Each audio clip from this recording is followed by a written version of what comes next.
Hello and welcome back to Rogue Trader. Last time we were in the ruined palace, and I'm just going to briefly mention this because we're not going to go back, but there is a little extra content there, and the reason we're not going back is that extra content would require us to revert back to save, and effectively it would require us to play the rest of the game in a very specific way. What am I talking about? Well, apparently this holo device and the area that we were just in are related to another ending of the game, like some kind of secret Easter egg type thing from what people have been saying. So apparently if you do things in exactly the right way going forward, you could get a special ending in the game. But that seems like more of a second playthrough type of thing. That seems like more of a, I built up until this point so I can use this device and be efficient, and I'm going to the end of the game knowing what I'm doing. Right now, I'm happy to just experience the main story as we haven't seen it yet. But that's basically what the purpose of that palace is. Also, the fight is apparently a little bit more difficult if you don't just one-shot the boss in the first turn. But yeah, we did. So, talking of that, let's level up and make ourselves even stronger, because apparently we're not strong enough. Right, talents, what we're going to take. Is this the second tier archetype? Okay, so we can take Strong Point. Using a stratagem on a combat tactics area for the second time in a turn refunds 1 AP. Do we need more AP? Allies gain the ability to reposition the combat tactics area they're currently in cost of 1 AP. No. First stratagem in a turn can be used a second time for 0 AP. No. I don't think we need AP. What else have we got? Using a stratagem on a combat tactics area grants all allies in the area 9 deflection against the first melee hit they suffer. Okay.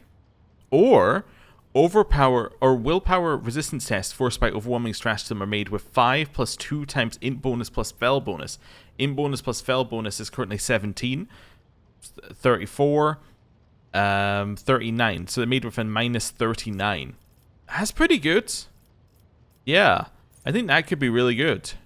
Potentially. If we got anything else that would be good. I'm just seeing whether we've got anything for any of the other zones. Using a stratagem on the rear area also makes allies in that area low priority. That could be interesting. Yeah. I don't think we need crossfire zone. Critical zone. Using a stratagem on the backline area grants allies in that area grand strategist int bonus plus fel bonus divided by 2 critical hit chance against enemies they're protected from cover from. Yeah, we don't tend to do that very often. Okay. If there are more allies than enemies in the front line, all allies gain a bonus to parry and dodge. Otherwise, all allies in the area gain a bonus to damage. That one's kind of nice, actually. I do think adjusting front line is pretty good. Let's take... Where was the other one that I saw? Also, what's Fortress Zone? Allies under the effect of trench line stratagem will dodge area attacks. Oh, okay. Sniping zone. Each ally in the rear area gains critical hit chance if there are no enemies in a 5-cell radius around them. Allies in the rear area are healed by med kits. Yeah, I've lost my the stronghold stratagem. If they should have suffered an injury, they gain int bonus plus fel bonus temporary wounds instead. Huh. Interesting.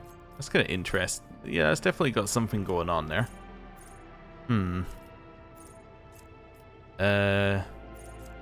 Can't believe I've lost the one I was looking for. Yeah, Daunting Zone. Daunting Zone. That's the one I was looking for. Let's take that first. I think that seems pretty good. Yeah. And then we get a common talent. What kind of common talents are we looking for? We could obviously continue our talents where we're just taking different skills, which definitely seems fine. We're using these more. Is there anything I want?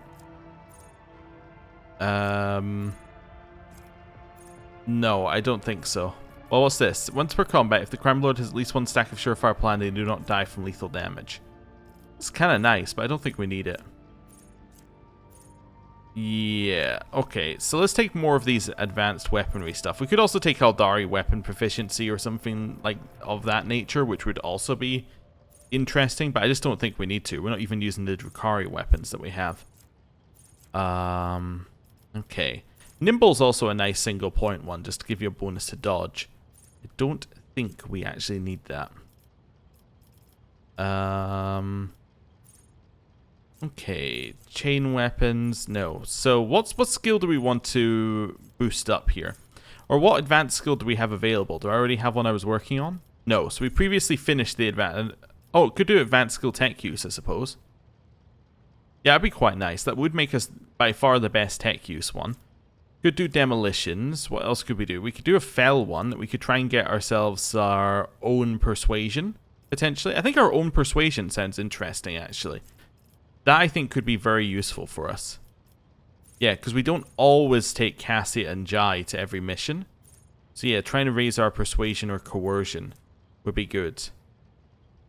Yeah, let's see. Where is base skill persuasion? Coercion. Persuasion. There we go. Let's take that.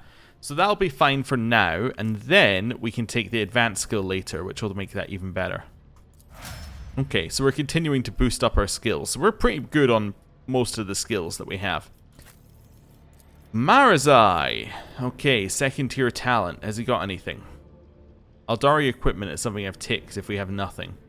So nothing in here is interesting to me, apparently. Let me just double check these. So we do more damage when hitting an opening. That is interesting. Whenever assassin hits an enemy without hitting the enemy's opening, the assassin gains dodge. Well, that skill also actually kind of interesting. Whenever the assassin deals more direct damage, don't care about direct damage. Whenever the assassin attacks an enemy, the assassin gains a bunch of lethality. Okay, that's fine. The enemy less damaged by the assassin gains the witness effect. No, don't think we need that.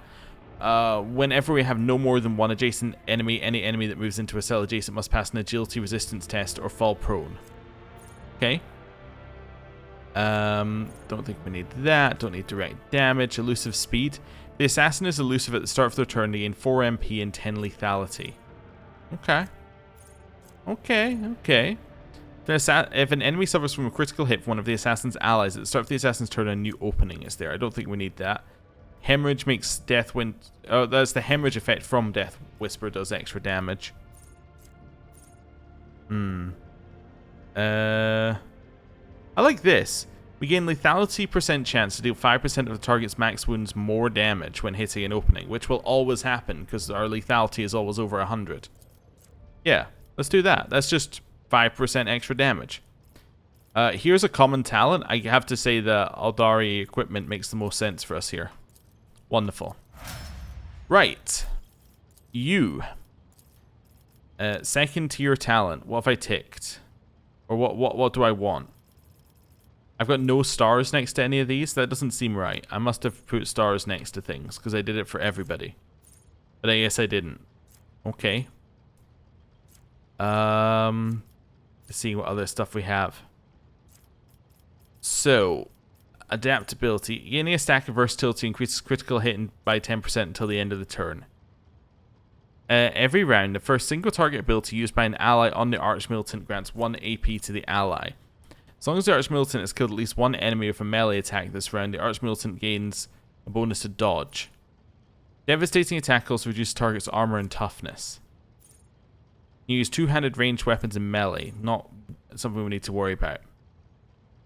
Gains critical things against people who have, who have stunned, prone, or blinded. The Archmilitant gains 1 stack of versatility whenever an ally grants the Archmilitant an extra turn. That happens fairly regularly. Let's see what else we got here. Yeah, I don't need the ones that are like, if this is reduced, then it adds this. If this is reduced, then it does this. I don't like those ones. I don't know why I don't like them. I just don't. Ingenious. Enemies that were forced to make a resistance test by the Archmilitant. No. No. Okay. So we don't have a ton that I think were really good. I do kind of like awaiting orders. I kind of like adaptability, but not a lot.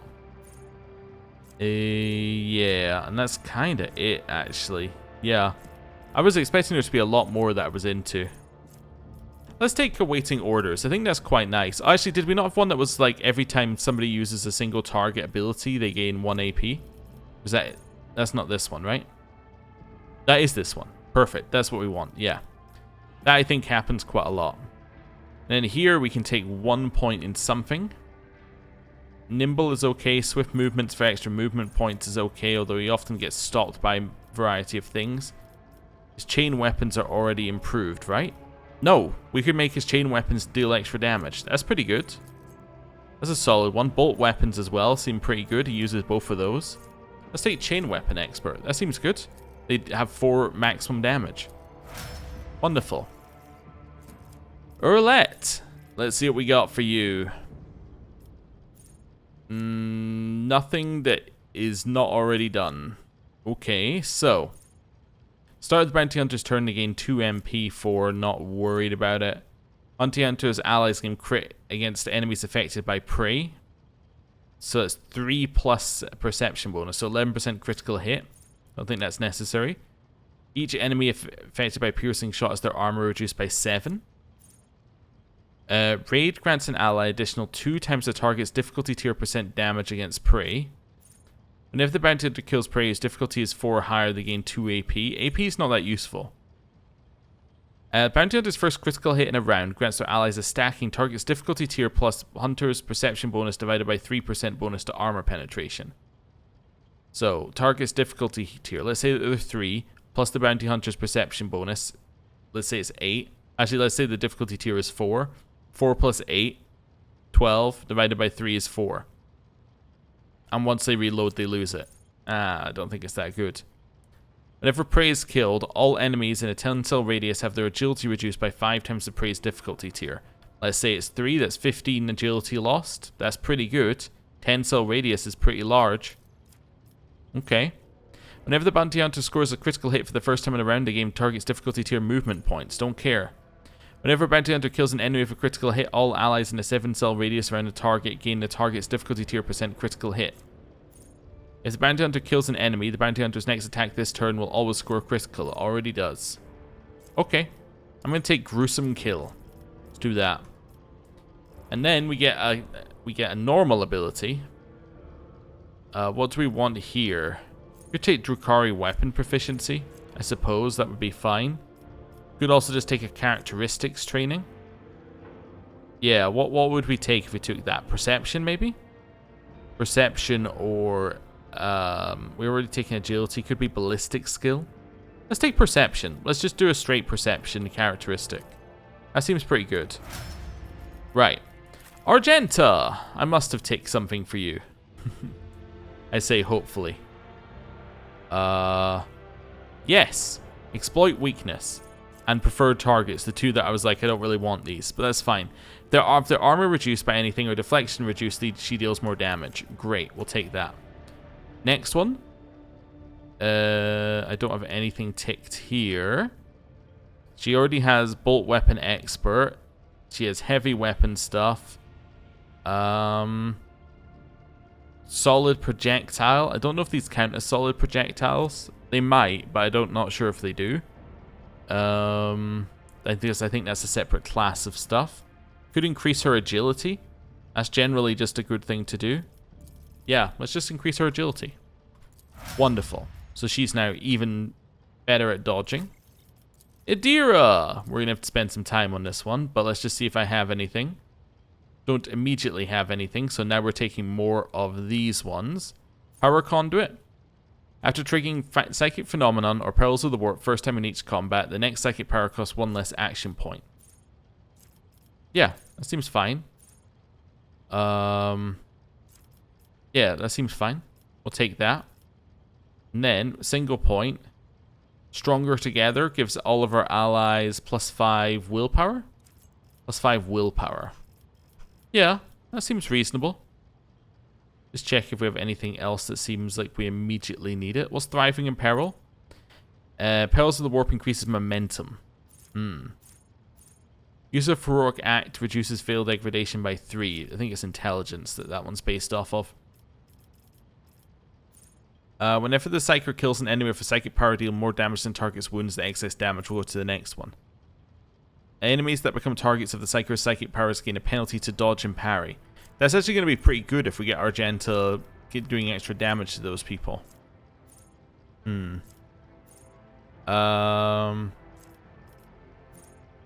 Yeah, I think that could be pretty good. I think, yeah, so let's take that, and then I'm going to take Stronger Together to give everybody a little extra willpower. Cool. Seems fine. Next, Jai. Jai, common talent. No Heresy is nice. Well, this isn't common, this is second tier. In Hero's Footsteps. Immediately gain an extra turn with Master Tactician's Fell bonus divided by 3 AP and full MP, so that'd be 3 AP, full MP the first time any of the Master Tactician's allies use a heroic act in combat. Yeah, that seems really good. And then No Heresy is the only thing I have ticked here. However, we could take a characteristic, which is generally good. We already took Fellowship, we already took Agility and Ballistic skills. Is there anything else I want? I mean, Perception is there, but probably not something we immediately need to take. Could take an Advanced Skill in Commerce, potentially. Let's take Advanced Skill Commerce. Let's boost that up even further. That now also means she can re-roll Commerce checks. Wonderful. Back in here. Looking for a second tier thing. Anything I've got ticked here? I don't currently have anything ticked. I do have a few in here. Navigator Path Powers deal 1 additional damage for every 5 bonus characteristics of the Navigator's currently equipped staff. Yeah, that seems good. Enemies damaged by the Navigator suffer 10 additional damage for all attacks of opportunity and cannot dodge. While under the effect of any Navigator power, enemies have their armor reduced by 2 times the Navigator's willpower bonus, which does stack up as we go on in combat. And is increased by the devastating parameter of the Navigator's staff, but does not stack. Okay. All allies that are targeted by Navigator's power gain 10% armor. And it is reduced by the amount of Veil degradation to an amount of 0% and increased by the infusing parameter of the currently equipped Navigator's staff. I like the extra damage. I actually kind of like this. I think that that's going to do a lot of damage. Yeah. Then we can take another thing. Do we have any advanced ones that we're working on? We have no advanced ones. We could make her better at coercion or persuasion if we wanted her to. Probably coercion would make more sense. But I think we probably take one of these, right? Yeah, how about this? Every ally that's targeted by Navigator's power gains 10% armor. Especially as we were going to reduce fail degradation when we apply this. So yeah, let's do that. Right. Pascal. Now, we have to choose one for you. What have we got in here? So these are all your assassin ones, so they're generally not going to be very good. We could just take tech use and demolitions. I mean, that's okay. Could also take apply 1 stack of exploit on all affected enemies when we use Machine Spirit Communion. Also seems pretty good. Let's take that. Next one we're going to take. Do we have an advanced skill that we're working on? No. Could take a base skill for tech use. Could take a base skill Medicae. Because you are effectively the best medic we have. Let's take base skill Medicae. Sure. Let's do that. Right. Heinrichs. Available talents. We've taken all of the ones from his origin there. Or that origin. Could take Stronger Together. If we got anything that we need down here in Assassin Land. Carmine Whisper. Increases the hemorrhage effect of Death Whisper. That could be okay. When the Psyker suffers lethal damage, stacks of Sanguine Siphon are removed to reduce this damage. Okay. Whenever the character heals themselves or another character with a psychic power or an effect applied by a psychic power, this healing can critically heal for chance of 5 plus 2 times willpower bonus %. So, 17% base. This critical heal is increased by all the effects that increase critical hit chance. The amount healed is increased by the same value as critical damage. Quite nice. Whenever an effect applied by a Psyker increases the damage suffered by a target, this effect is increased by half. Okay. Whenever the Psyker is healed or heals an ally, the character being healed and they're already at full wounds, they gain temporary wounds. I kind of like that as well, actually. Yeah, I think I might take Adrenaline Surge seems good for making things cheaper. All Psycho's attacks, including psychic powers, are now poison enemies for 3 plus 3 times psi rating. That seems pretty good as well. Because that's going to be a base of 18. Oh, also, do we have the... Where is it? Psycho Extremis. Yes. So, apparently what this is this is simply +1 to psi rating. That's all this does. So that's what I was told. It's basically just a replacer for the +1 to psi ratings that we had before. I'm going to take Confer Immunity. I actually think that would be really good. And then I'm going to take +1 to psi rating. Apparently that's what it is. We'll find out in a second. Yeah, there you go. +1 to psi rating. That's all that is. It seems like it should be more, but it's not. Okay, talent for you. Do we have anything? Taunting defense. We can parry against enemies that consider the Vanguard a priority target. It's the only one I felt I needed to star, and it's the only one we've seen starred up until now. I'll take it. Next, No Heresy is a nice one, just to give you extra bonus against Xenos. Is there anything else we're working on? Base skill Carouse. Advanced skill Carouse. Yeah, those make sense. Given you are Mr. Carouse, I actually think that those make a lot more sense. Let's start taking them. Wonderful. Well, we leveled up. Let's do a little bit of a save here. And let's carry on doing what we were doing, which is working our way through the different systems of the game and getting ourselves closer and closer to doing the main story at some point. So, that was Ice World for Mundus, whatever we were on. Mundus Nullius. Now we're going to Latotian's Passage to go to some unidentified ruins. Okay. Let's go. Let's see whether we've got anything that we need to do here. So, Dead World. Let's just do a save before we go to it. We may have to land on the world. We may not. Alright, let's see. Have I been to these ruins before? I have no idea. Just because they're ruins, let's just do that. Yes, I've been to these ruins before. If it showed me the picture before we clicked on it, I would very much be able to tell you we've been to this before. So this is, we'll check the map, but this is where, yeah, this is where we had to do that puzzle. Yeah. We've done everything here. We even did the bonus thing. Right, back to the voidship. Okay. Would be nice if they ticked them off to say, like, you're done. But, yeah. Anyway. It'd be nice if the rumor system did that as well. Because the rumor system right now is a little bit unwieldy. Because, like, so many of these we've done, it's just hard to know what is actually still outstanding. But I guess that kind of makes sense if you're saying they're rumors and not quests. They're not something they're going to tick off. They're something that may or may not be a thing. Right, let's go here. This one looks like it might have stuff. It's an explorator station, right? We took 51 damage? We got extremely hurt. Okay. Well, let's repair the void ship then. I think, yeah, is this not the place where we went last time and they said go away? I mean, not last episode, but last time we came here where they just said go away, right? Already explored. Okay.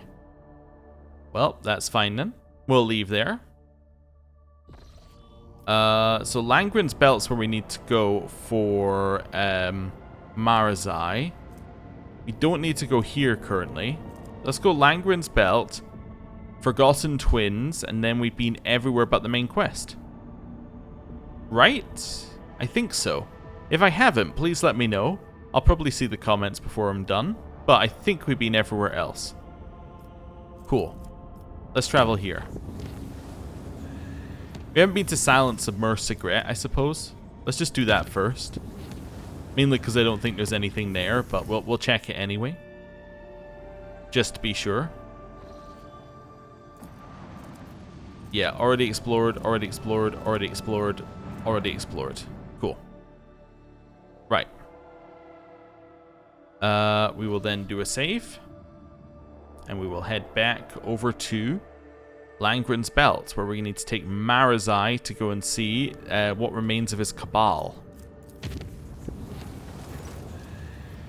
Okay, we sanctify all the chambers and get some experience. Okay, so this is this quest, Shards of the Tempest. Weirdly, we still haven't found the door from Adira's visions, which is interesting. Okay. She will tell us when we are near, so I guess it must be Forgotten Twins. It's the only answer I can come up with. Let's go to Langren's Belt. Or it's somewhere we haven't been yet.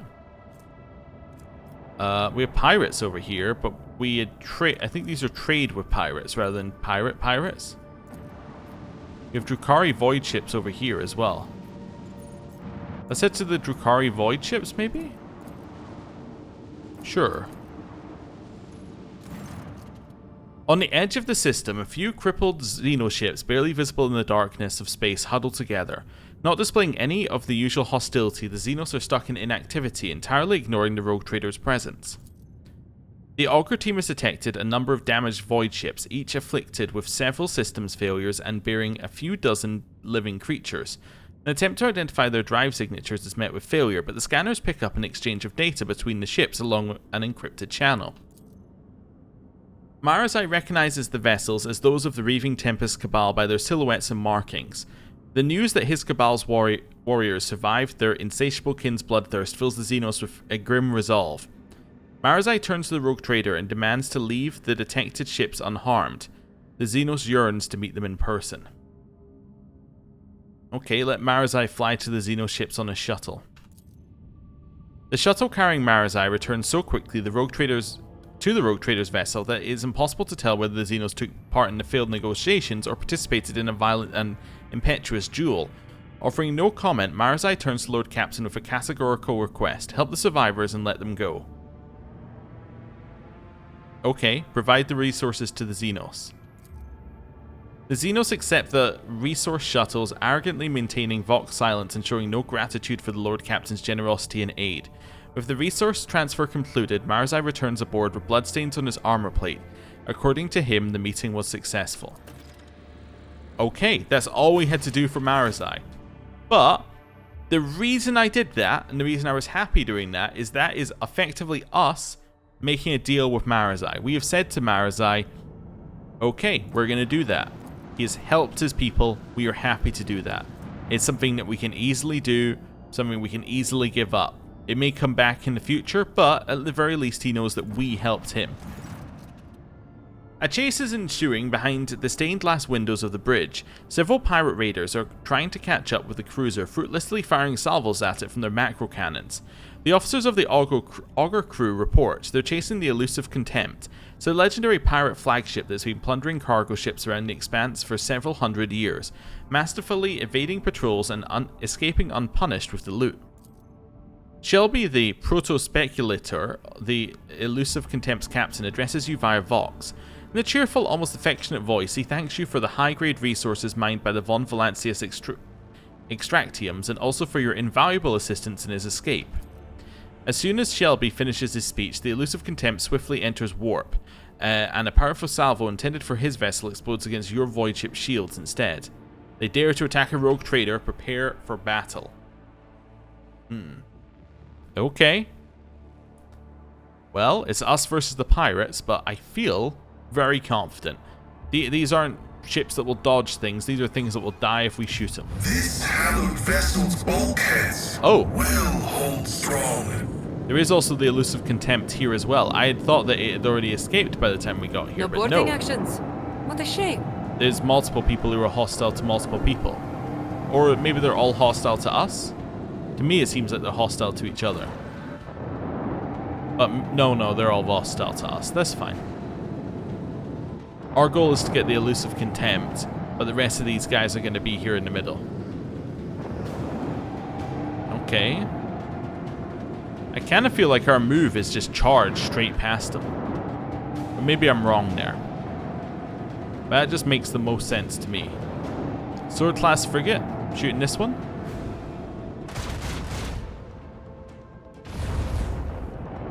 Okay. Where is the elusive Contempt? Has it already escaped? Maybe it did already. Maybe that was the first action. Is it already escaped? Oh, I saw it over here, but it must already have escaped. Or is it over here? Is it the one over here? No, Viper class destroyers. Okay, no idea. Anyway. One forward. We have to do that anyway. We can then fire. Fire at will. Okay. Dorsal. Lance batteries. Volley. Nice. Move up here. Shoot it. All hands prepare for acceleration.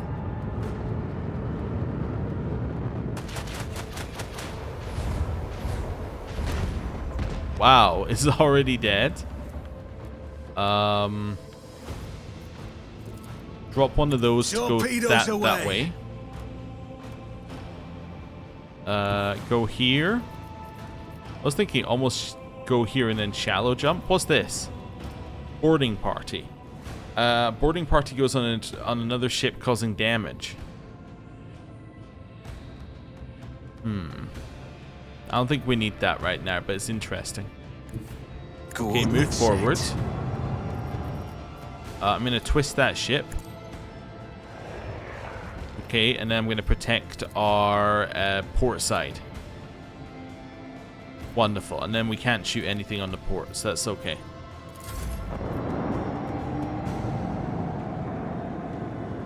Yeah, so the big ship is gone here. Not that we could have done anything about that. We knew it had to be gone because of the story. It just showed you, I guess, to show you, like, here's the last thing that happened, and this is how you got in this situation. Okay. That one has to spend its turn turning around. It will shoot us, but it had to spend all of its turn turning around. Okay. That's fine. And then these things are doing nothing.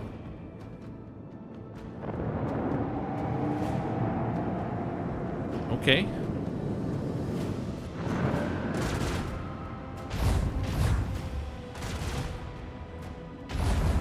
Ow. A sword class frigate.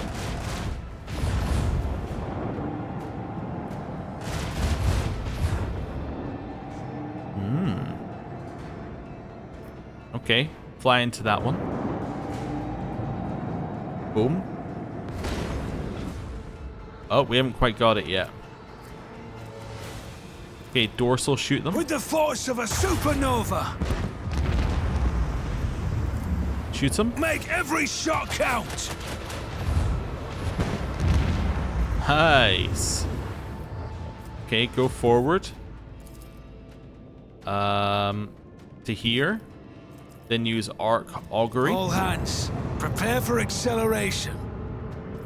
Okay, that gives us the ability to shoot Let these them guys. chase our fury. Wonderful. If I go... If I go here and jump forward, we might actually be okay.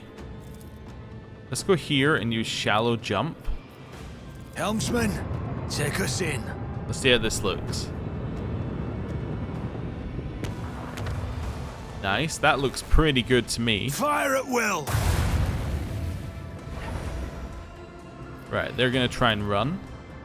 Let the Fine, void just sort drop them some out. things. And then I'm going to shift, or I'm going to strafe to the side. Yeah.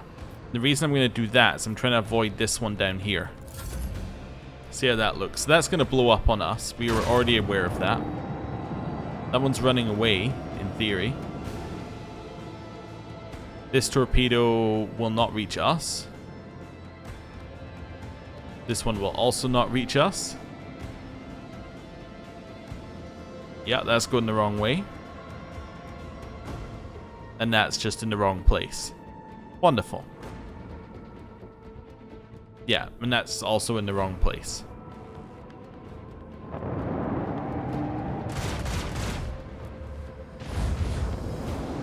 Not dead yet.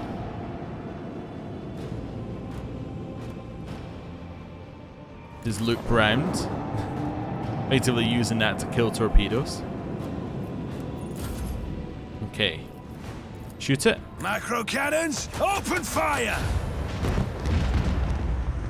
Go All in a hands, straight line prepare as for far as you can go. acceleration. Right. End. Boom. Boom. And boom. Wonderful. We did it. It's fantastic. Victory is ours. We can now upgrade because we're at the next rank. Let's upgrade. Elusive Plundering's rumor is complete.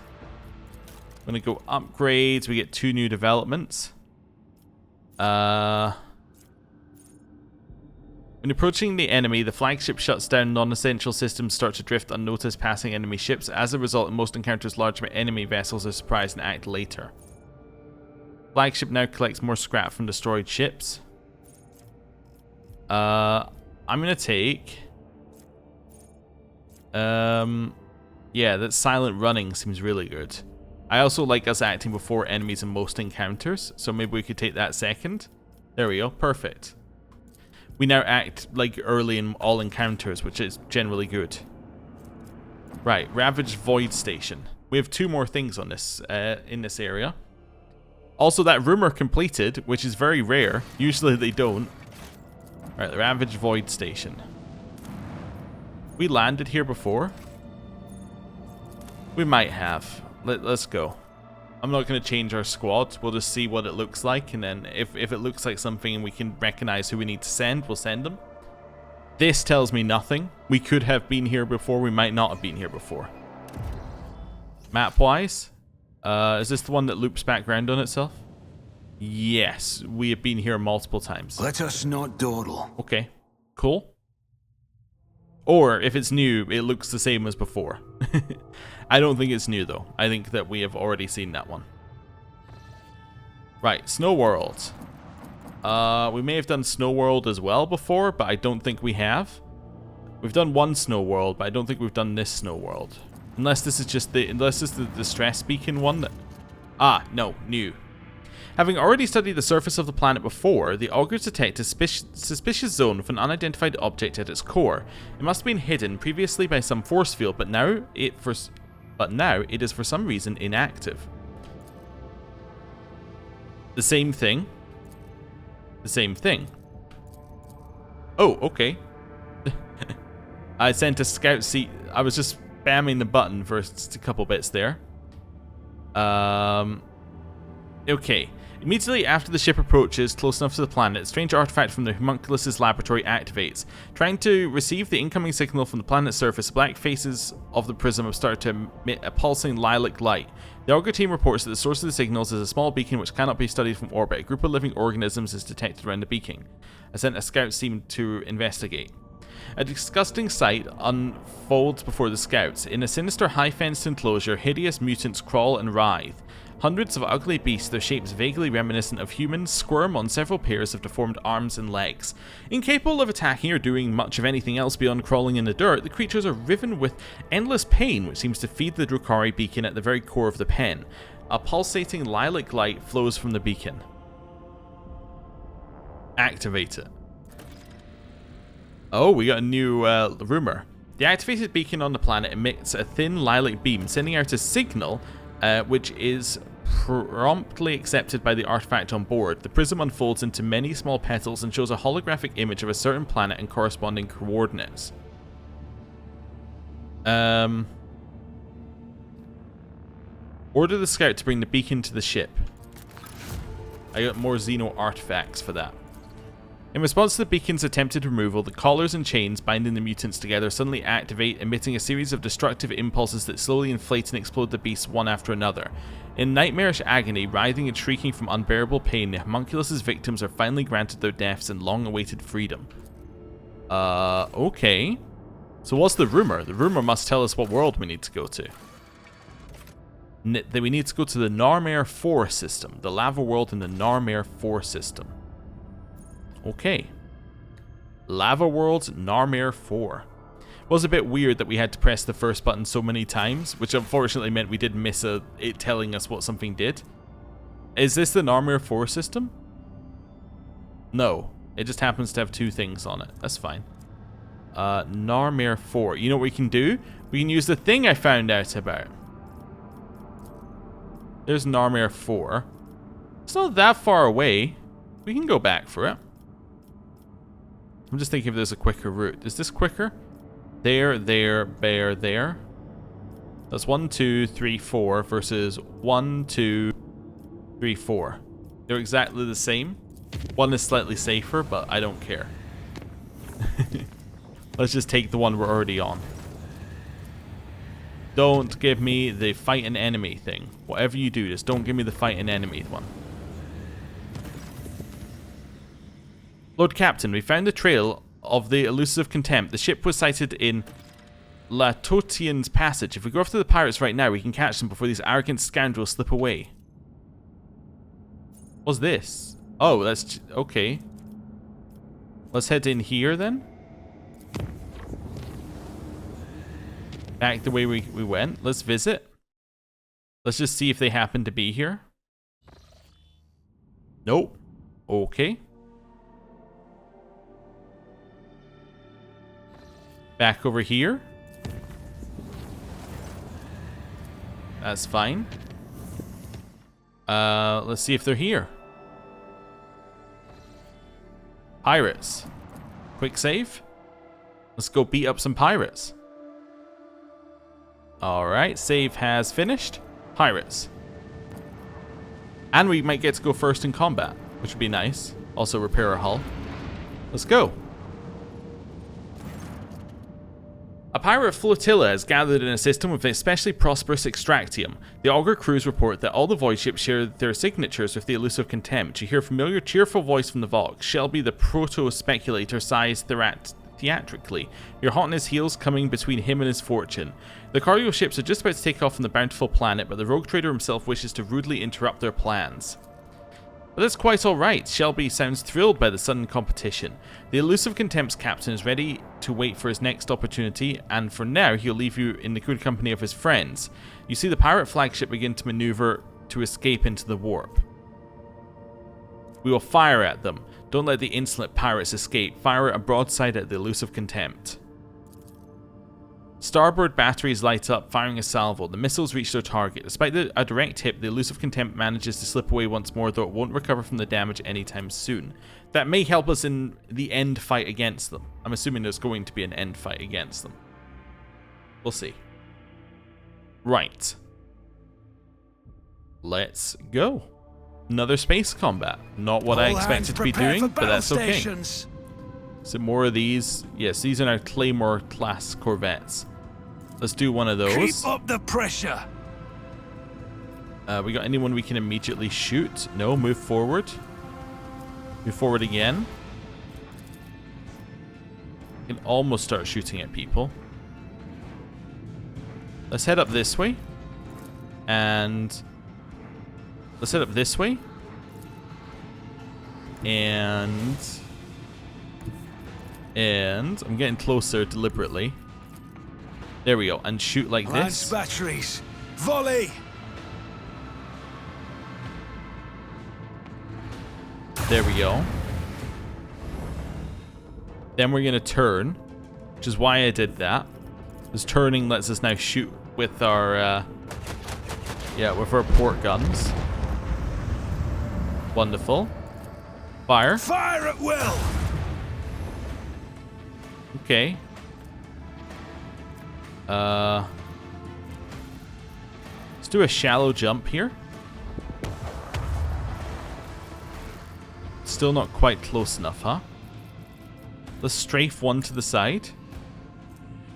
And arc augury. I still can't shoot them.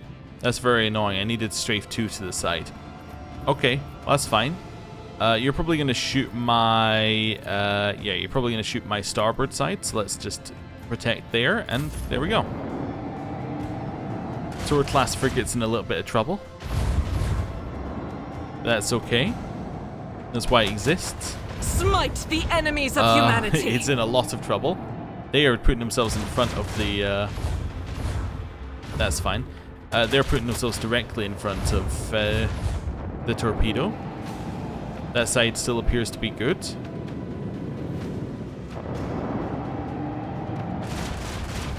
Goodbye. Strike them now. Almost dead. Already dead? Pathetic ashmugs. Okay. Go here. Blow up. That did some damage, mostly to their shields, because that's where we were hitting. Kind of want to do a spin here. Let's do a swing run.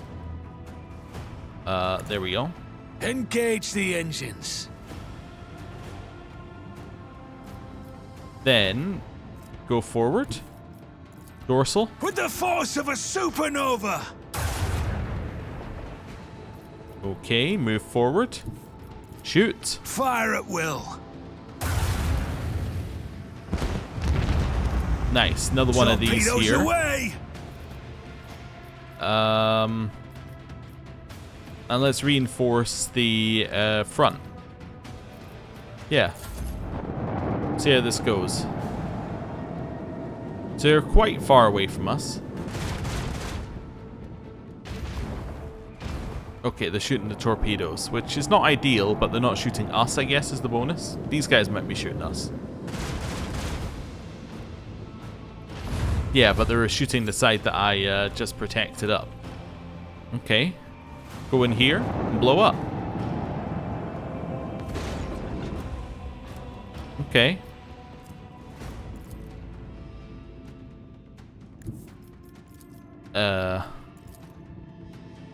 Go here. There we go. Helmsman, Shoot like that. take us in.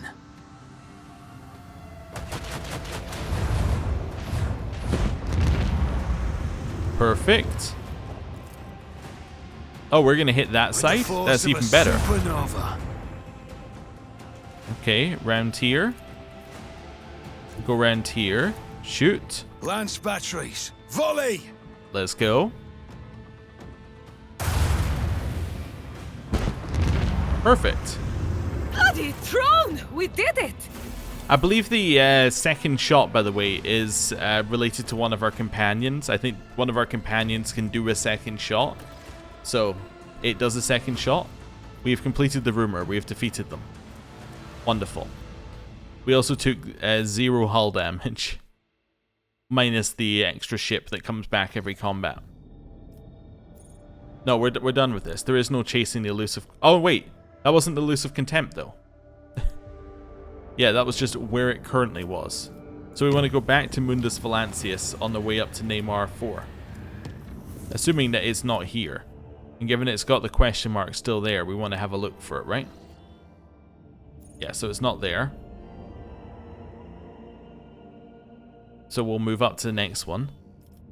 It could be on our capital.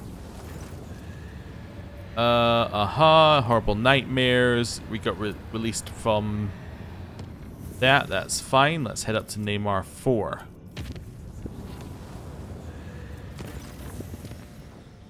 Silence of Mercigret.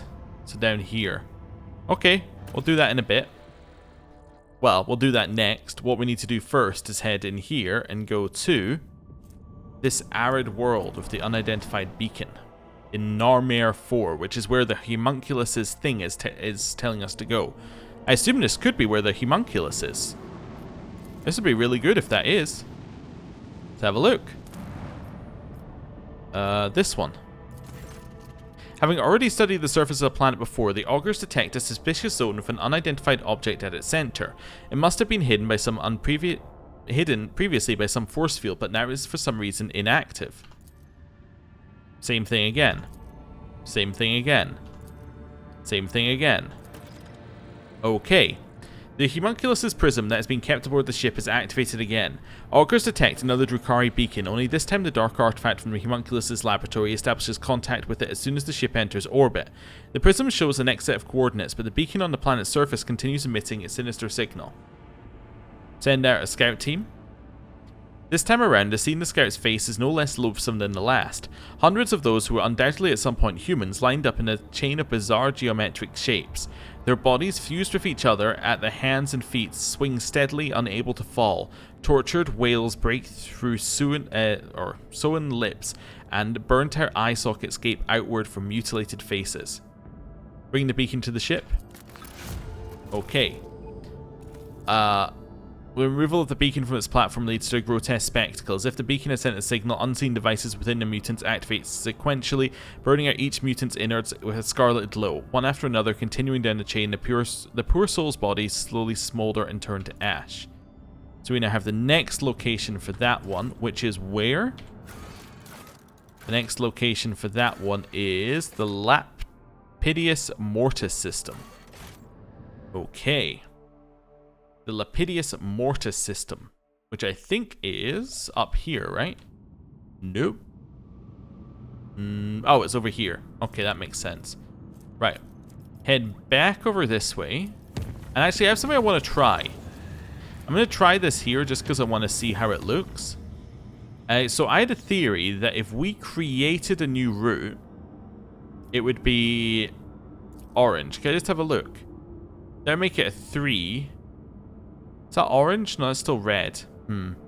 My theory was that if a new route got created, it would be orange due to the bonus that we got, but I don't think that's true. Can I go straight here? No. Let's go to this one. Also, while we're here, let's grab a bunch of this stuff. I got fuel from Foulstone there, by the way. That's weird. Anyway. Then up to the Silence of Mercigret. Or Surgit. Wait, can I see if there's anybody on these just by doing this? No. Okay, I still have to visit it.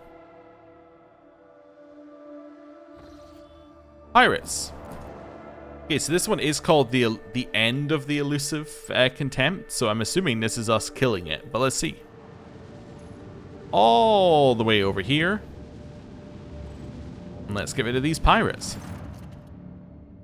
The Elusive Contempt's captain contacts you. You can hear notes of disdain and mockery in his voice. Playtime is over, and he's sure he's going to come out on top. After the rogue trader's death, the Von Valancia's protectorate will become his playground, where he'll claim plenty of bounty before someone dares hunting him again. The bridge officers report the Elusive Contempt is preparing for battle. It's time for the Elusive Contempt to pay for its insolence. To battle. Okay, we are going to destroy it. 100%. Do we get to go first is the first question, though. Which we'll find out whenever it loads. Time to earn your keep, crew. We do get to go first. So that's the Elusive Contempt right here. Okay, so this is why I kept this. So we launch a boarding party that deals starts internal fires and causes engine damage that cripples the ship for 1 round, plus 1 round for every 10 points in persuasion. Hit it. So there's our boarding party, which are now going to hit it. Which now takes out that ship. So it is now completely unable to do anything right now, right? Speed is reduced by 5 and it's on fire. Yeah. Oh, it has God's Bane weapons though. Those sound very good. Okay. Move forward. We have to anyway. Keep moving forward. Maybe we just fire at the front. Fire at will. Yeah. Okay. A little bit further forward. Keep firing. A little bit further forward. Keep firing. Launch batteries. Volley. Okay, we haven't quite got through the shields yet. Now gonna warp wave it to turn it. Nice. So we can now choose to go a different direction and shoot it on this side. Actually not quite able to shoot it yet. That's fine. Actually, before we do that, let's do those here. Keep up the pressure. Move All round. hands prepare for acceleration. Arc augury. Shoot it. Make every shot count. I know all we're likely going to be doing is just reducing the amount of armor on that side, but that's okay. And then we want to make our starboard side more protected. We are also in a very dangerous position in general. We could strafe if we want to. I'm going to strafe over here. I don't think that, yeah, it doesn't put us close enough, but it does at least put us at an angle where these guys are likely going to hit our right-hand side. Let's go.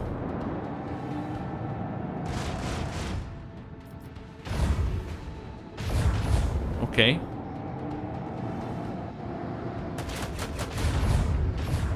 That definitely was not our right-hand side, but that's fine. I mean, some of it was, but not all of it. Yeah, that's rear. Okay, we took a little damage. Okay, took a little bit more damage. Ow. Okay, we took a lot of damage. Need to restart shields at the end of this round. Claymore class corvette going forward. Shooting our defended section, but it's going to lose shields as well. Okay. Ow. We might lose this combat. There's a very high possibility. Okay.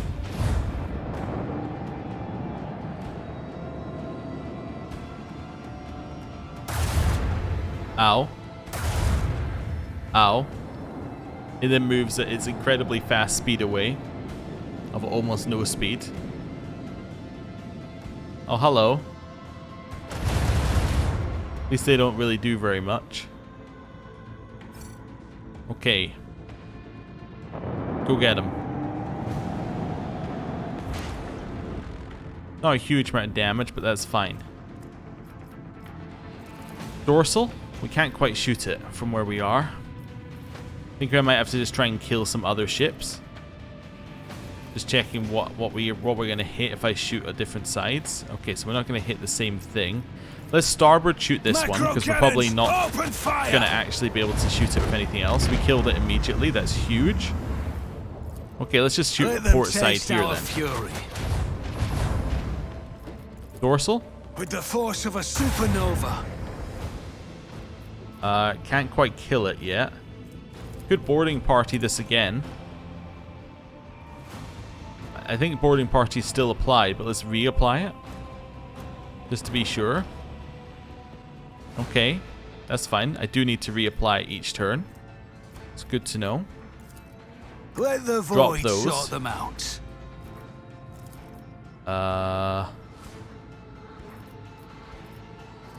Yeah, I'm figuring out where I need to go. I could do a swing run. I was thinking shallow jump swing run. Then swing run. Engage So now the our engines. strongest shield is at the front.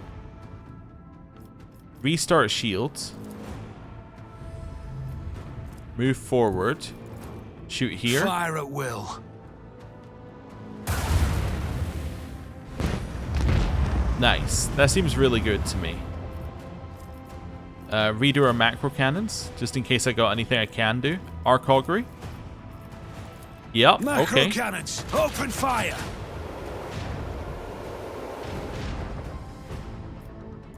Reinforce 4 shields. Nothing else is within range. I think we're good. Okay. They're now shooting our spare ship, which is fine. That's actually ideal for us. Okay.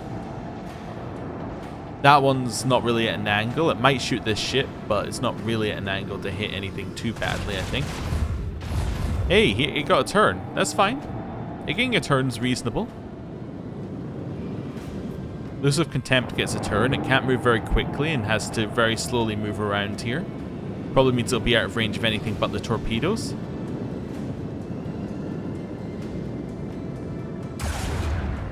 Which it can shoot and is shooting, but that's fine. You got my torpedoes. That's okay. We have not been shot and our shields come back next turn. Well, I mean, that's going to shoot us, but... yeah, we're re-shielded, which is wonderful. We could do new heading and go completely in here. Let's start with one of these, though. Well, actually, let's move forward and do one of those. Just because that's going to do a lot to that one. Shoot these ships. Shot count.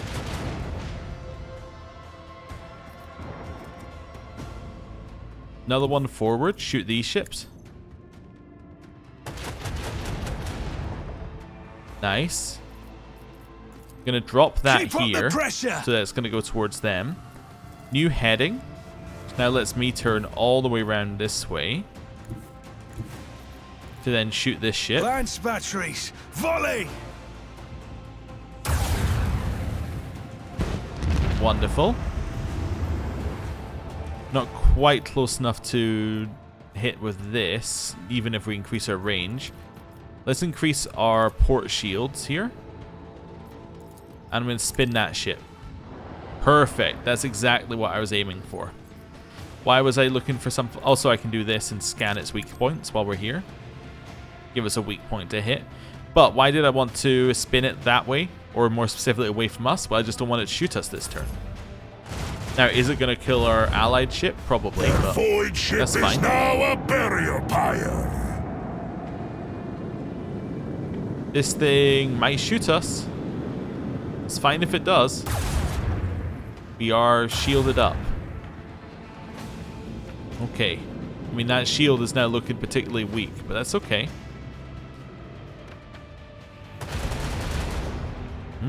Okay. So, port side. We can't shoot. Let's do boarding party. Just do a little extra damage. Okay, that seems good. Arc augury, which increases our port side range. Taste our fury. Nice. Dorsal. With the force of a supernova. Okay, more of those. Let the void sort them out. Could start turning round and shooting in here. I just don't think that's going to get me where I want to be. Could do a shallow jump into like a spin. Could do a swing run. Let's do a swing run. Okay. Into shoot it.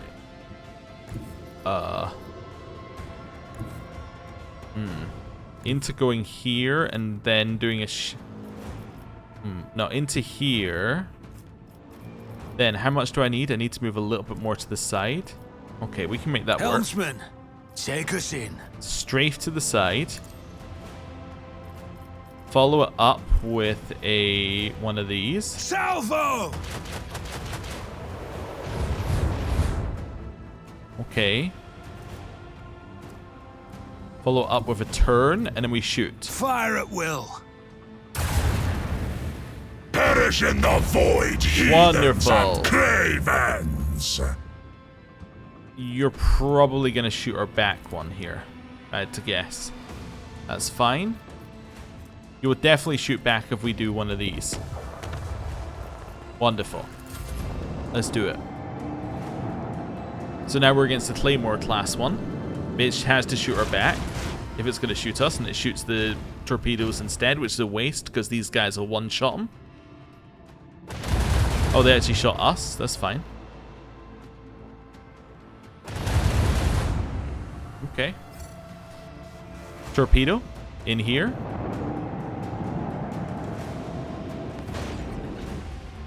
Didn't do as much as you would want it to do. Dorsal. With the force of a supernova. One of these. Fire at will. Okay, go forward. Port shot. Oh, I can boarding party this one as well, I just realized. Nice.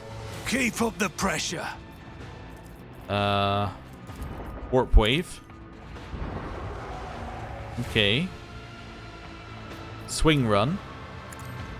Coordinates set. There we go. So we now spin around. Go back up here. And we're going to increase the shields on our port side because it's the weakest side. Let's go. So they took damage and they also can't move that far. These guys are going to probably... Oh, they're going to shoot us again. I was going to say shoot our things, but I guess not. Self-destruct. That did 0 damage to the Fury Interceptors. Explain. Okay, shoot them. Nice. Head here, starboard. Engage the engines. Okay. We did it. That actually got a little bit dicey, but we did it. Fantastic. Oh, apparently we upgraded again. Nice. Okay. So we have ended the elusive end, and we got some things. Okay. I was kind of expecting some voidship upgrades, but I guess maybe if that is like one of the last voidship fights, you probably don't get any upgrades, right? Because it's like, you're already done. What do we want here? Let's see. Until the end of the combat, flagship's speed and maneuverability is better. Flagship's auger scan the area for tactical positions. While it's in a position, it gains evasion. You get 3 torpedo salvos. Let's get 3 torpedo salvos. And then the second half of this here. Let's take one of these ones down here, maybe. Shield pulse. Expends 25% of the flag's shields to disrupt enemy defenses. The enemy has shields, they move to the opposite side. No. Let's just grab ourselves. Premonition. Sure. Seems fine. Right. Head out here. I know we're going late on this episode, but I think if we do this, it pretty much makes it so that we're good to do the main quest next time. Or we're almost on the main quest next time, which I think would be a great place to end off. Because all we have to do is Forgotten Twins, and then we can go to Nameless Star next time. So, my plan is we're going to head here. Okay. I'm going to head up here. If it gives me another combat, I am immediately ending the episode, but I'm just letting you know. Just because that will take a long time. Head up this way. Okay, into this one. I mean, I'm meaning another random combat, not like the combat I'm expecting to have on this planet. Okay, and then Shattered World, which has an unidentified beacon on it, which might send us to another place. Let's see.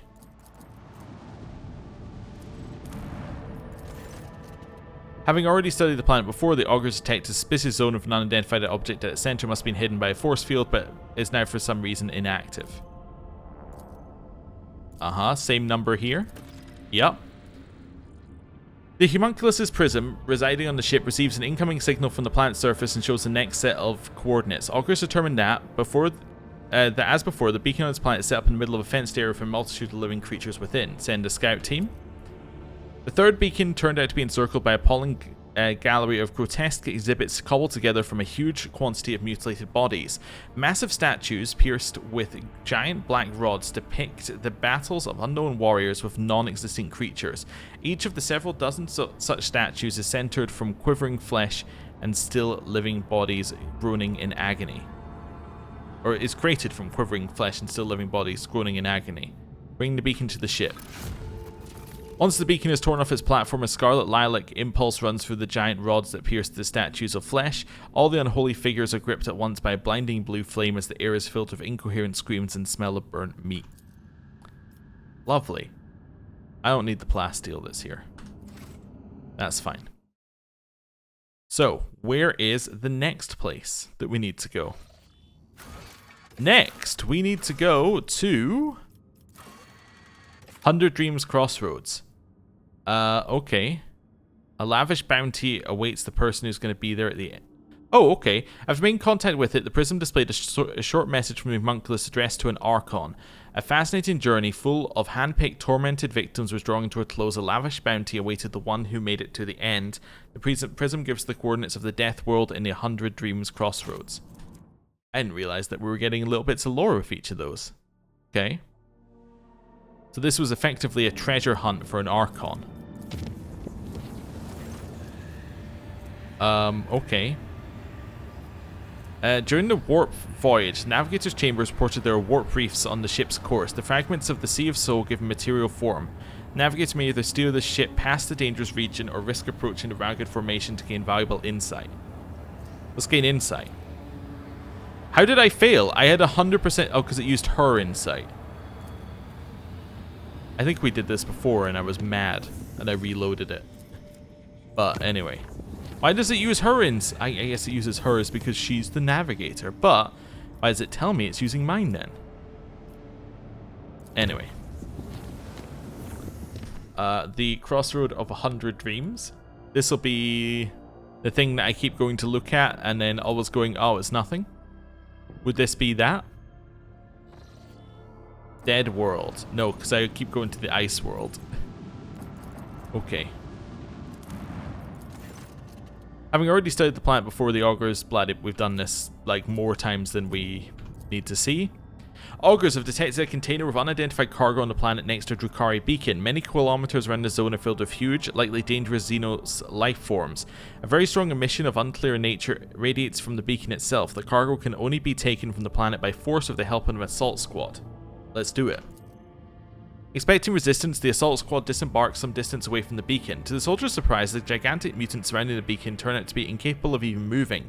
Like carpets of formless chunks of flesh, these groaning and bleeding creatures cover the earth for many kilometers around. Something unseen brings them unbearable suffering. The emissions from the beacon, previously detected by Augurs, turns out to be a cruel trap for the assault squad. Acting on the soldiers' minds, it sends them horrible visions of brutal deaths and excruciating torture, preventing them from coming closer to the beacon and the cargo. The images of such abominable fates appearing directly in the brain would have brought ecstatic pleasure to a Drukhari, but even those warriors tempered by battle can scarcely withstand them. Let's remind the soldiers that humankind is capable of fighting off even the most terrible Xenos threat, provided they find the inner strength not to yield to it. Guided by the Lord Captain's words, the soldiers resolutely advanced to the beacon. Also, yeah, but was using Abelards when it told us it was using Abelards. Okay. The Rogue Trader's speech helps them withstand the beacon's horrors and remain sane. By activating a switch on the beacon, the soldiers finally turn off the torturous emissions. We gain pain grips. Removal of the beacon from the platform proceeds as planned. Nothing happens afterwards. A gigantic groaning carpet of mutants continues lying where they were, neither exploding nor burning up. The Voxmaster reports that the prism from the homunculus' laboratory shattered into a myriad of needles. It flew apart in every direction with a loud snap, gravely wounding several crew members. And that is that. And that got us pain grips. Let's just assume. All the wearers' melee attacks inflict bleeding. All bleeding effects inflicted by the wearer have their power increased by 2. Each melee attack performed by the wearer increases their armor by agi bonus % until their next turn. They're both really good. Let's do this. We generally try not to be hit with him, so let's switch it up. Okay. And now we've done that, there is just one more system to go to, and we have been to every system that we haven't previously been to. Or that we've previously been to, and we're revisiting. And that is the Forgotten Twins. So let's go. Is there a quicker way there? No. I was thinking go here, and then 1, 2, 3, 4. We go here. 1, 2, 3, 4, 5. Actually, this is one jump quicker. Kiava Gamma requires that you go and have a look at it. Okay. I never understand why these events require you to go to the place. I guess it's just so you have to travel around. It makes me very happy that I created the fast travel system between the different systems. Forbidden Weapon. Heretics from Kiava Gamma are ready to test an experimental engine fueled by warp energy. They're waiting for you to give an order to test the machine. Complacency, security, or employ the engine as an executioner. It doesn't matter because we're already maxed out on everything. So let's just choose the one that RP-wise we like. Test the engine's bodyguarding capability. A terrifying guard stalks the rogue trader's holdings, ensuring the inhabitants' obedience. Okay. Well, I thought they would prefer that than turning it into a wood chipper for bodies. You know? Seemed like that would probably be preferable. Just while we're here. Okay. Again, we can sell all of these things that we're picking up in theory if we want to get extra rep with a faction. I'm not sure if we want to, but we could. What I'll probably do before we go into the Nameless Star is I will get a rep with every faction that we have up to as high as it can be. Oh, this wasn't the quicker route, but now I've done one, it is the quicker route, if that makes sense. Nice. By that I'm meaning, like, if we were to go back, we're then going back along another yellow route, and it takes away the point of doing what we're doing here. Okay. Forgotten Twins. Cool. Quick save. Unforeseen event and a planetoid. I don't know if that means we've no, we must have scanned these before. Let's have a look. Already explored, already explored, already explored, already explored, already explored. There's no unforeseen event. Wait a second, oh, also repair a ship. None of these have an unforeseen event on them.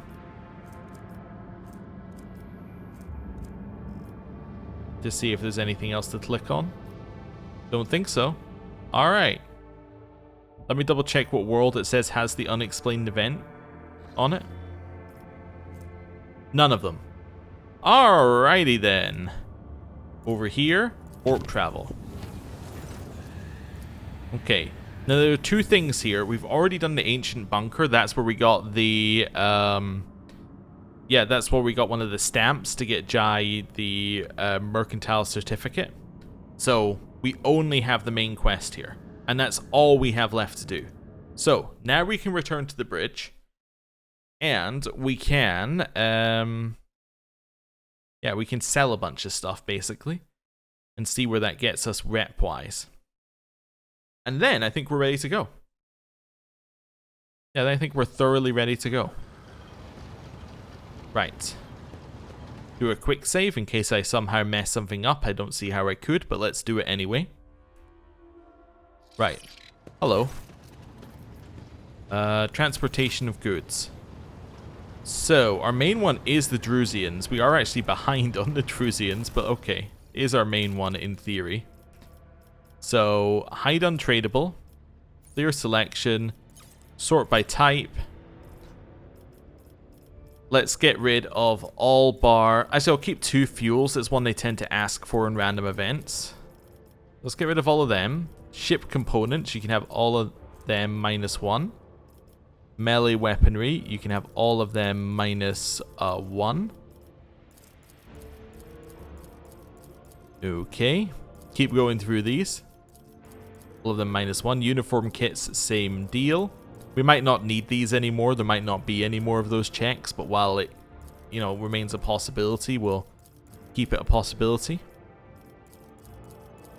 Right. That's fine. Provisions. Same stuff. Leave us 1 of it. Okay, holy gifts. We will again leave us 1. Jewelry. Jewelry is something you pay a lot for. That's fine. And then misc. Probably don't need to keep misc, I would imagine. I will anyway, though. Trade. We are maxed with the Drusians.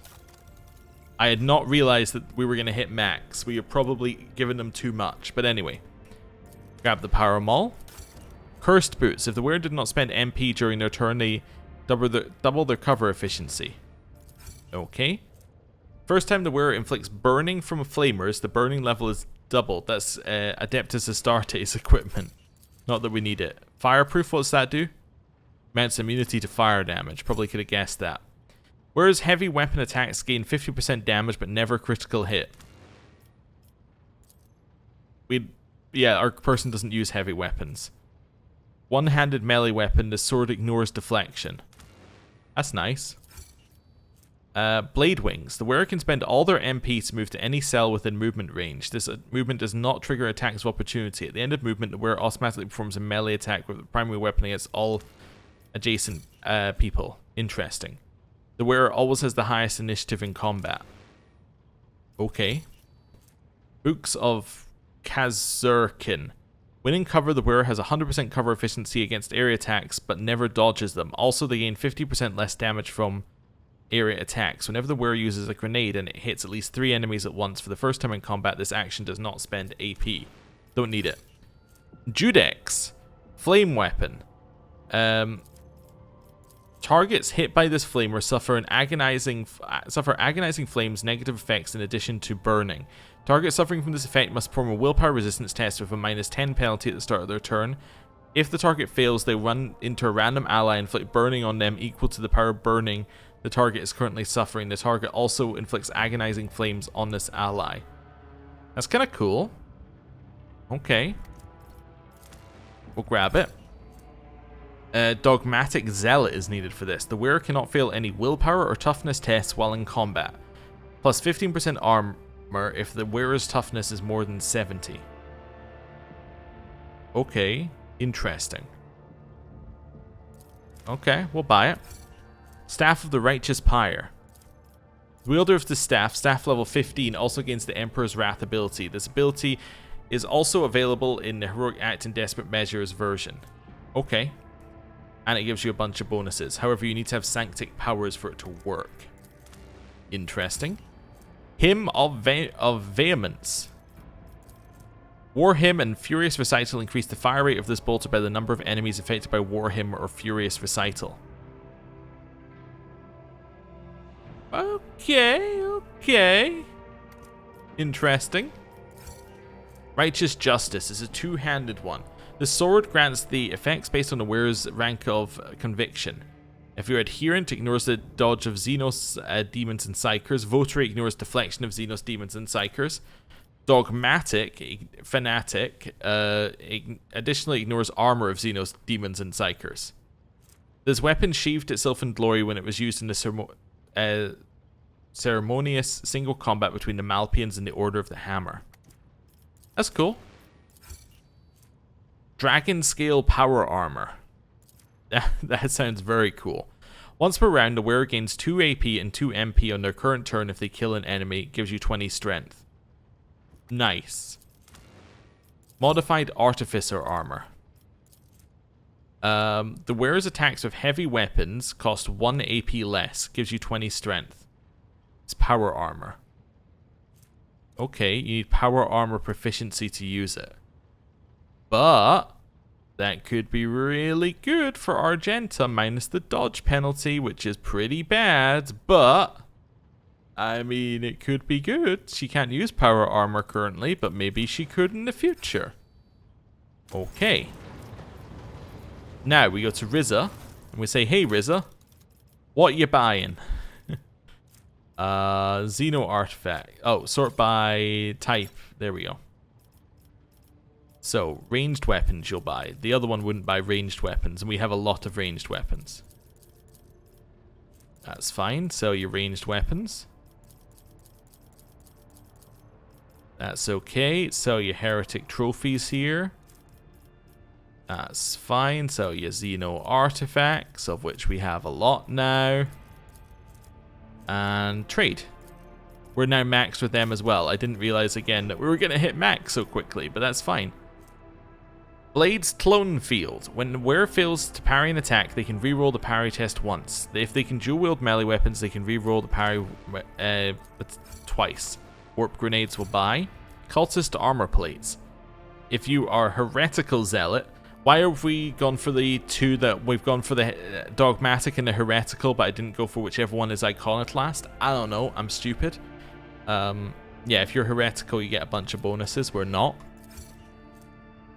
Panoply of the Assassin. Each round the wearer's dodge is increased by 10% until the end of combat. This effect resets after any attack made on the wearer. And gains 15% dodge against ranged attacks. That's kind of cool. Stormist Scarf. If the wearer is not wearing any armor at the start of combat, they gain a willpower bonus to dodge. The wearer's psi rating is increased by +2. Huh. Compensator gloves. The wearer ignores weapon recall when performing burst attacks. The rate of fire of the wearer's weapons is increased by ballistic skill divided by 2 plus 20%. Oh, wow. And then the improved heavy bolter. Yeah, it's pretty good. Each kill of this weapon increases its rate of fire by 1. Ooh. Ooh. Let me out of here. Argenta! Hello. Can you use this? Yes, you can. You can use the improved heavy bolter. This is better than both of these weapons. And why is it so much better? Because each kill increases its rate of fire by 1. Which means that it's better to use it from the start of combat. So it is straight up better. So goodbye. Goodbye. Hello. I guess I'll equip the flamer as a secondary. So you have a secondary, but beyond that, you don't really need it. You are set up. Right. Do you need this armor? The armor is nice. The dodge increasing is very nice, and against range attacks, which is all you're hit by, that seems very, very nice. Right. Along to you. You can't use the dragon skill armor because you need power armor proficiency. Well, I guess we're getting you power armor proficiency. That's fine. This also needs power armor proficiency. This doesn't. This requires you to be a zealot. I think the only zealot we have is you. You're not even a zealot. So that requires us to have somebody who's a higher level than we have. Okay. Actually, that might not be the zealot requirement she's failing on. No, it is. Okay. Okay, cool. And then in here, psi ratings increased by 2 and you get willpower if you don't wear armor. What's this armor do? It gives you psi rating dodge if willpower is more than 40. That's a lot of dodge that you got, but you know what? Let's take that off and let's give you this scarf instead. The wearer gains willpower each time their abilities affect an ally. But instead, we can increase your psi rating by 2. Yeah, that seems good. Oh, yeah, this one for Argenta again. So instead of getting 10 ballistic skill and 25% critical damage, you then get rate of fire.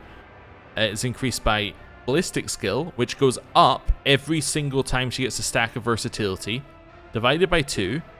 Now, it's not ballistic skill bonus, that's ballistic skill, which means, like, let's say you've shot once, you're 80, right? 80 divided by 2, so 40 plus 20, so 60% increase to rate of fire, and you don't get weapon recall when performing burst attacks. Yeah, okay, we'll have that. You dual wield these. Is this worth equipping? Is probably better than your flame or digi weapon. Yes, it means you can parry twice. These are both Adeptus things. I guess you don't have a helmet, so I guess one of these would be better for you, but you also don't have a heavy weapon. You could equip the heavy bolter, though, or the heavy stubber. I just realized you could equip one of these, and then you could have the heavy weapon, and you could gain 50% damage on it. Can you give him the flamer? Let's just have a look here. Can you use the flamer? You can. Alright, so this is better than your secondary. This now gives him a flamer. We then give him the hat. Although, whenever you inflict burning from flamers, the burning level is doubled. Or you gain 50% damage on it. Uh-huh. Yeah, let's go burning level from flamers. You're now all set. See if we have anything else. Yeah, don't think that's it. Always has the highest initiative in combat. This is like one of your ones, probably. This is the one that keeps giving her infinite stuff. Whenever she scores a critical hit, the next attack costs 0 AP. Doesn't really give her infinite. She just gets a lot of attacks out of that. I think there's something else that gives her something similar as well. Yeah, no, so I don't want to really give you extra stuff. Let's see if anyone else has something garbage. I mean, this is pretty garbage, but Actually, that is pretty garbage now. Let's get rid of it. You now always have the highest initiative in combat. This could be useful for you, but it's not.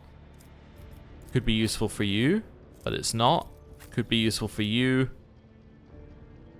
but it's not. Okay, cool. Basically, because they already have things that are useful. Oh, you as well? This is better than the anatomy tome. Yeah. That seems really good. I think so, yeah. Although it might be better than Diagnoser. Let's do that over Diagnoser. Lowers Medicae, but Medicae we just raised and we're planning on raising it further. Wonderful. Did I get anything else that was worth having a look at? I did get that staff, which is only really useful for you, but you already have your things going on. You can't use the staff because you don't have Sanctic powers. We could take Sanctic powers on you, so you can use the staff, and that's definitely a thing to consider, but I also tend to have the gun out most of the time, but maybe I should have the staff out most of the time, because it gives you a willpower bonus. Yeah, I probably should, right? Right. Anything else? The sword. The sword. This flat damage-wise does more damage than other things. You are dogmatic, aren't you?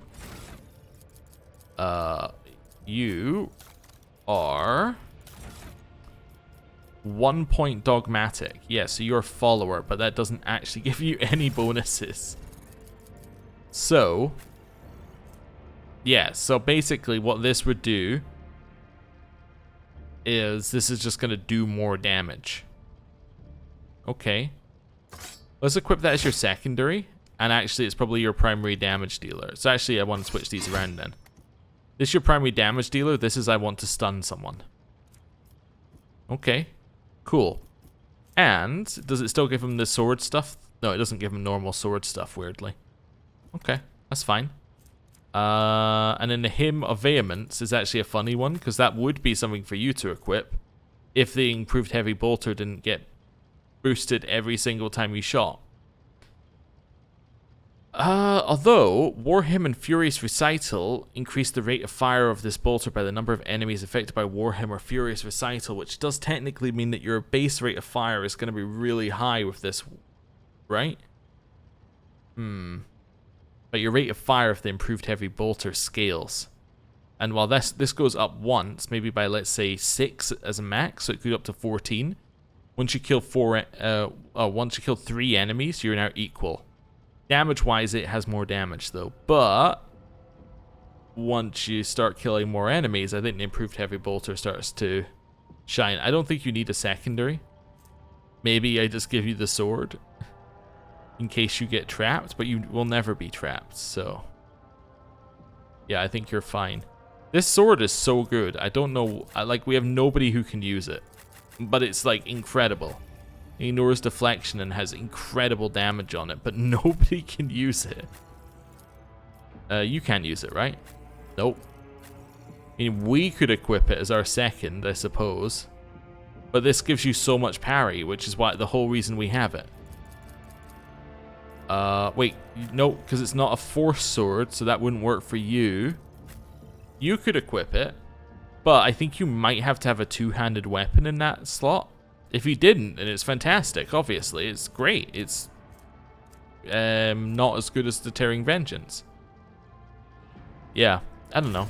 Anyway, where were we? Oh yeah, back to doing this. Hello, I wish to do this. Imperial Navy. Hide untradeable. These are all just trophies. Yeah, select tradable. Trade. Okay. We now have a better thing there. We get 100 scrap 4 times. And we get 190 protection for each sector, which means we have less against kinetic, but that's okay. So let's leave here. Voidship. So this is better. Mostly. This gives you better hit chance. Worse crit chance, though, which actually does make it slightly worse. And then this is the same thing we just had. Yeah, okay. Hello. I'd like to do this. Explorators next, I guess. Okay. Hide untradeable. Oh, sort by type. Clear selection. Mechanicus Creations. They're the only people who take these, I think. So let's keep going. Yeah, trade. That's pretty good. We now got some neurostimulants. We got a solar staff, which is yet another random staff. Requires you to have pyromancy though. Ranger stuff. Tech use divided by 10 armor. -2 AP to reload. Okay. Commander's Visor. An ally under the effect of the wearer's break their rank spells gains a 1 bonus deflection for each enemy adjacent to this ally. We're almost at holy power armor. That'd be nice. Right. Go back out here. Caspally Commission. Hide untradeable. Yeah, we have nothing for you. Because we only have 1 of each. Wonderful. So now, we want to go to Pascal. And just compare this. So, his current one gives him deflection, which this isn't going to give him no matter what. Yeah. But it would give him tech use divided by 10% more armor, which is... Is that only 17% armor? I think that is only 17, so that should give him 67 when it's equipped. Go to armor and sort in no sorting.